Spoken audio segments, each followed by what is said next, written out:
বিসমিল্লাহির রহমানির রহিম। সম্মানিত ধর্মপ্রাণ মুসলমান ভাই বোনেরা, আসসালামু আলাইকুম। আজকে আমি আপনাদেরকে একটা কোরআনের হাদিসের দৃষ্টিভঙ্গির একটা কথা শেয়ার করতে চাই। আপনাদের জানা নেই তা না, নিশ্চয়ই অনেকের জানা আছে। যে গত একটা ভিডিওতে আমি বলেছি যে জান্নাত জাহান্নাম দুই শ্রেণীর প্রাণীর জন্য, মানুষ এবং ইনসান। তাহলে এবং জান্নাতটা পাওয়ার জন্য কি দরকার? আমল দরকার। যার নেকের আমল বেশি সে জান্নাতে যাবে, নেকের আমল কম সে জাহান্নামে যাবে। এটা স্বতঃসিদ্ধ কথা। আম্মা মান সাকুলাত মাওয়াজিনহু ফাহুয়া ফি ঈশাতির রাদিয়া ওয়া আম্মা মান খাফফাত মাওয়াজিনহু ফা উম্মুহু হাওিয়া। পরিষ্কার, এর চেয়ে আর কোনো পরিষ্কার কথা থাকার কথা না। হাসরের ময়দানে যার নেকের পাল্লা ভারী হবে সে জান্নাতে যাবে, যার নেকের পাল্লা হালকা হবে সে জাহান্নামে যাবে। এখানে বদের পালা ভারী হবে এই কথা কিন্তু বলে নাই, এটা বলার অবকাশ রাখে না। নেকের পাল্লা ভারী হলে জান্নাতে যাবে এবং নেকের পালা হালকা হলে জাহান্নামে যাবে। পদের পালা ভারী হলে জাহান্নামে যাবে, ঘুরে ফিরে কথাটা এরকমই।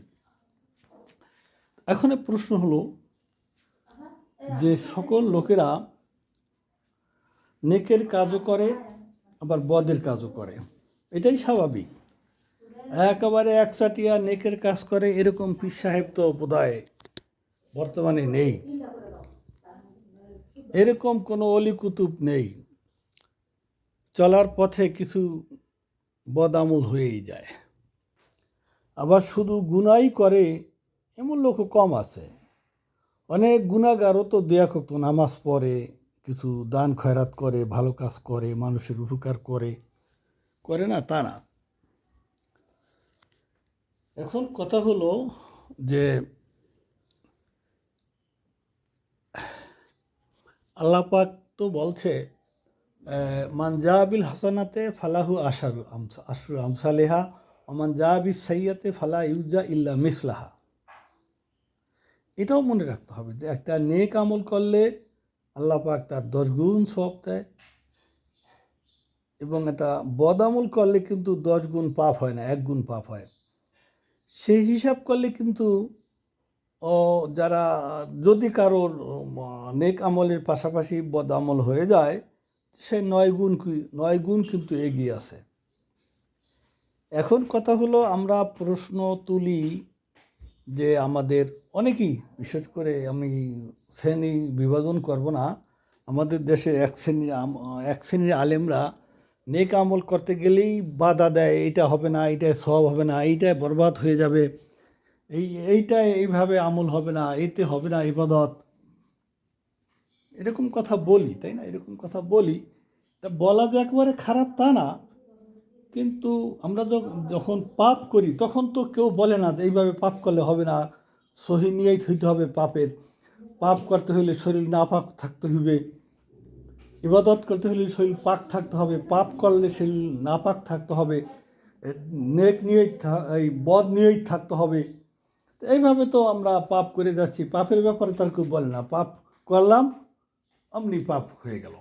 আর নেক আমল করলাম, আমাদের এক শ্রেণীর লোকেরা খালি আমাদেরকে, মানুষদেরকে একটা মানে হাহুতাশের ভিতরে রাখে, যেটা হয় নাই, কবুল হয় নাই। বিষয়টা আমার মনে হয় এরকম না। এইটা হিসাব নিকাশ আল্লাহর কাছে। আমি যদি বদামল করি, সেটা যদি সাথে সাথে বদামল হিসাবে গ্রহণ হয়ে যায়, তাহলে নেক আমল যদি করি সেই নেক আমলটা আরও কয়েক ধাপ আগে কবুল হওয়ার কথা, এইটাই আমরা বিশ্বাস করি। আল্লাহ পাক বলছেন ফাযকুরুনি আযকুরকুম, তোমরা আমাকে স্মরণ করো, আমিও তোমাদেরকে স্মরণ করব। সাব্বিহু বুকরাতান ও আসিলা, তোমরা সকাল সন্ধ্যা মানে কি, সকাল থেকে সন্ধ্যা পর্যন্ত সারাদিনেই আমার তসবিহ পড়ো, ইবাদত করো। ওয়াইদা সালাকা ইবাদি আন্নি ফাইন্নি করিব, আমাকে যখন কেউ ডাকে, আমাকে স্মরণ করে, স্মরণ রাখতে হবে যে আমি তোমার কাছে গেছি, তার মানে কি আমি তোমার ডাকে সাড়া দেওয়ার জন্য প্রস্তুত। এই কথাগুলো তো কোরআনের কথা, এগুলো তো আর খণ্ডন করার কোনো অধিকার নাই। এই সমস্ত কথা শুনলে তো আমাদের অনেক ভালো লাগে যে আল্লাহ পাক আমাদের জন্য প্রস্তুত। তা আমরা ইন্না সালাতা তানহা আনিল ফাহশাই ওয়াল মুনকার, ঠিক আছে না? নামাজ মানুষকে সমস্ত খারাপ কাজ থেকে ফিরিয়ে রাখে। আপনি প্রশ্ন করতেই পারেন যে নামাজ যদি খারাপ কাজ থেকে ফিরিয়ে রাখে, তাহলে আমরা যারা নামাজ পড়ি তারাও তো বদ আমলের সাথে জড়িত হয়ে যায়। তো এটা হতে পারে, সেটা হলো নামাজটা তার কি মানের হলো, কবুল হয়নি আমি সেটা বলবো না। নামাজ যত ভালো মানের হবে তত সেই ব্যক্তিকে নামাজ খারাপ কাজ থেকে ফিরিয়ে রাখবে। সূরা মাউনে আল্লাহ পাক কি বলছেন? আল্লাযীনা হুম আন সালাতিহিম সাহুন, আল্লাযীনা হুম আন সালাতিহিম সাহুন ওয়া ইয়ামনাউনাল মাউন। এখানে 3 শ্রেণীর লোকদেরকে হুঁশিয়ারি করাই দিছে, 3 শ্রেণীর লোক জাহান্নামে যাবে। আল্লাযীনা হুম ইউরাউনা, যারা মানুষকে দেখানোর জন্য ইবাদত করে। 1 2 নম্বরে আল্লাযীনা হুম আন সালাতিহিম সাহুন, যারা আন সালাতিহিম সাহুন, না আন সেলা মানে নামাজ থেকে তারা তাচ্ছিল্য করে, অলসতা করে, গাফলাতি করে। ওয়ায়ামনাউনাল মাউন, এবং পাড়া প্রতিবেশী তাদেরকে ছোটোখাটো জিনিস, যে জিনিস দিলে তার উপকার হয় সেই জিনিসগুলো দেয় না। তাহলে 3 শ্রেণীর লোকদেরকে আল্লাহ পাক এখানে জাহান্নামের সিগন্যাল দিয়েছেন। যারা ইবাদতের ভিতরে লৌকিকতা আছে এবং যারা নামাজের ব্যাপারে তাচ্ছিল্য করে, আর যারা প্রয়োজনীয় জিনিস প্রতিবেশীকে দেয় না। তো এখানে আমি 3টা কথার একটু হালকা পাতলা ব্যাখ্যা করতে চাই। প্রথমে বলি, যারা মানুষকে দেখানোর জন্য নামাজ পড়ে, এইটার আর ব্যাখ্যা দেওয়ার প্রয়োজন নেই। আমি কখনো নামাজ পড়লাম, কখনো পড়লাম না, আবার সারা বছর নামাজ পড়লাম না, জুমার নামাজটা খুব সুন্দর পাঞ্জাবি আর যায় নামাজ পড়ে যাই, এখানে একটু অন্যরকম ভাব প্রকাশ পায়। আবার যখন আত্মীয় স্বজন আছে, লোকজন আছে, তখন তাদের সাথে একটু পড়ি, আবার পড়ি না। তো এইটা তো মানুষকে খুশি করার নামাজ না, আমার দায়িত্ব থেকে আমি নামাজ পড়বো।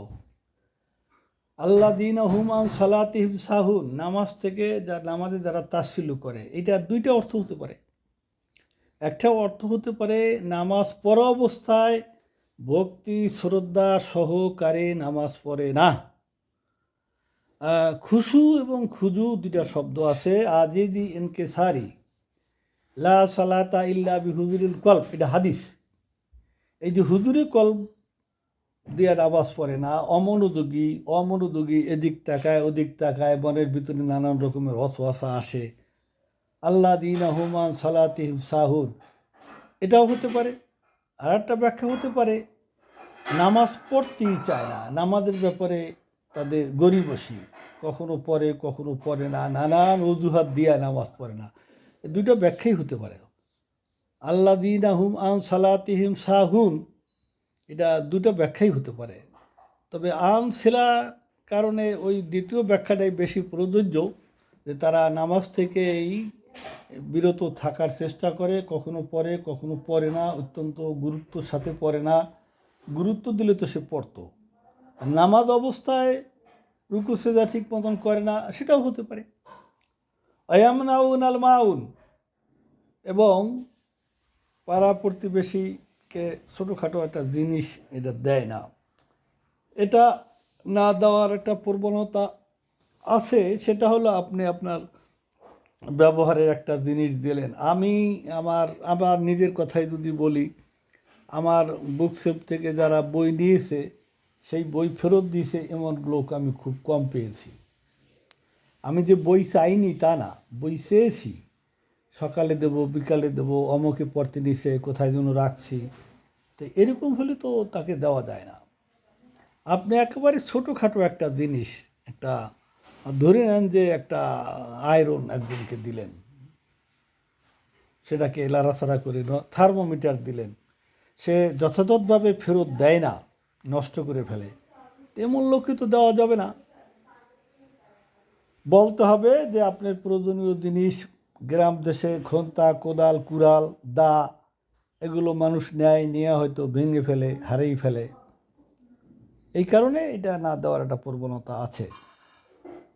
এখন আমি আরেকটা আলোচনায় চলে যাচ্ছি, সেটা হলো আমরা যারা মুসলমান, যাদের আমল নেই, নেক আমলও নেই, বদ আমলও নেই, তাদের কি অবস্থা হবে। যেরকম আমাদের শিশু সন্তান মারা গেলে তাদেরকে জান্নাতে দিবে কেন? জান্নাতে যাওয়ার কোনো আমল তো তাদের নেই। জাহান্নামে দিবে কেন? জাহান্নামে দেওয়ার কোনো পাপ তো তাদের নেই। তাদের কি অবস্থা হবে? এখানে বিভিন্ন আকিদায়, বিভিন্ন মাযহাবের লোকেরা বিভিন্ন কথা বলেছেন। তো এখানে এটা হলো আকিদার কথা। আকিদার দিক থেকে কেউ কেউ বলেছেন যে জারাইরুল মুমিনিন বিল ইত্তেফাক জান্নাহ, বলছেন যে মোমেনদের সন্তান যদি হয় আলাল ফেতরাত, মোমেনদের সন্তান জান্নাতে যাবে। জারাইল কুফারে জাহান্নাম আলাল ফেতরাত। তার মানে কি, যদি বাবা মা মোমেন হয় তাহলে সে জান্নাতে যাবে, বাবা মা যদি কাফের হয়, মুশরিক হয়, তাহলে জাহান্নামে যাবে। আমাদের হানাফি মাযহাব এখানেও একমত নয়। তার কারণ বাবা যদি কাফের হয়, সন্তানের তো কোনো পাপ নেই, তাহলে সন্তান কেন জাহান্নামে যাবে? এটা আমাদের হানাফি মাযহাবের কথা, এবং অন্যান্য মাযহাবে এটাই তারা ধারণা পোষণ করে। অন্যান্য যে মাযহাবগুলো আছে, শিয়া সুন্নি কাদিয়ানি, তার খারিদি রাফিদি আর যা আছে, তাহলে আমাদের বক্তব্য হলো, এটা একটা বক্তব্য। দ্বিতীয় বক্তব্য হলো যে ওই শিশুকে যদি জাহান্নামে পাঠানো হয়, তা সে তো হাসরের ময়দানে বলতে পারে যে আল্লাহ, আমার অপরাধ কী? আমাকে ছোটোকালে কেন ছোটোকালে কেন আমার মৃত্যু হয়েছে? আমি যদি দীর্ঘদিন হায়াত পেতাম, তো আমি তো এবার বন্দিগিরি করার সুযোগ পেতাম। তখন হাসরের ময়দানে তো আর কিছু বলার থাকবে না। এই জন্য এই মতটা আমাদের হানাফি মাযহাবে গ্রহণযোগ্য নয়। আমাদের হানাফি মাযহাবে এই ব্যাপারে দুইটা মত আছে। একটু যারা জানেন ভালো কথা, আর যারা অস্পষ্ট ধারণা একটু স্মরণ রাখেন। দুইটা কথা আছে। একটা কথা হলো, এই সমস্ত ছোট ছোট বাচ্চারা, এদের নিশ্চয়ই জানেন, এই বাচ্চাদেরকে চতুর্থ আসমান ঈসা আলাইহিস সালাম লেখাপড়া শেখাচ্ছেন। এই বাচ্চাদের একটা মত হচ্ছে দোজখেও যাবে না, জাহান্নামেও যাবে না, লা বাইনা হাউলাই মুযাবযাবাইন, বেহেশত এবং দোজখের মাঝামাঝি জায়গায় তাদের অবস্থান হবে। এটা আমাদের হানাফি মাযহাবের মতামত এক। দ্বিতীয় মতামত হলো, তারা জান্নাতে যাবে, তবে জান্নাতবাসী হয়ে নয়। ছেলের যারা, তারা জান্নাতবাসীর মহিলাদের গিলমান হিসাবে যাবে। যারা শিশু ছেলে বাচ্চা, তারা জান্নাতবাসী মহিলাদের গিলমান হয়ে যাবে। আচ্ছা, এবারে মেয়ে যারা, তারা জান্নাতবাসী, পুরুষ জান্নাতবাসীর হুর হিসাবে যাবে।